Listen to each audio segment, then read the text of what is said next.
Conakry, 4 mars 2025. Bonjour et bienvenue dans ce flash d'information. Nouvelle défection au sein de l'Union dirigée par Dr Ibrahima Sory Diallo.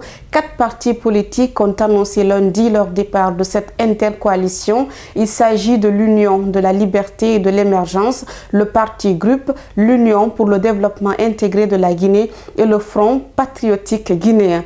Ces formations politiques reprochent à Dr Ibrahima Sory Diallo la gestion unilatérale de l'Union sacrée. Ainsi, ils emboîtent le pas au Rassemblement guinéen du travail dirigé par Ousmane Dadi Camara pour claquer la porte de cette intercoalition. Un incendie s'est déclaré lundi soir sur le chantier de l'ambassade de l'Arabie Saoudite situé au centre directionnel de Coloma à proximité de la RTG. Selon les témoignages, les flammes ont commencé au niveau des zones herbeuses asséchées et elles se sont rapidement propagées pour toucher la guérite abritant les agents de sécurité. Mais des équipes de la protection civile ont été mobilisées pour circonscrire et éteindre le feu.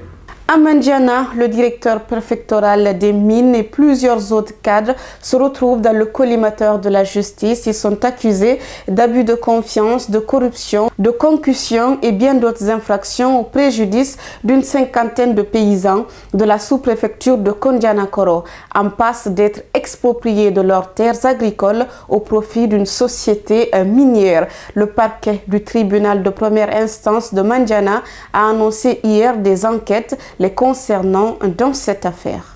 Non loin de là, à Kirouané, un vent violent fait plusieurs dégâts dimanche dans le secteur de Mamardo, une localité située à 17 km de la commune urbaine. Plusieurs habitations et des arbres fruitiers, notamment des manguiers, ont été détruits par ce vent accompagné d'une fine pluie. Les sinistrés désemparés sollicitent l'aide des bonnes volontés pour surmonter cette épreuve. Sur le continent, c'est désormais officiel au Ghana, le général Brice Oligui Nguema sera candidat à l'élection présidentielle du 12 avril prochain dans le pays.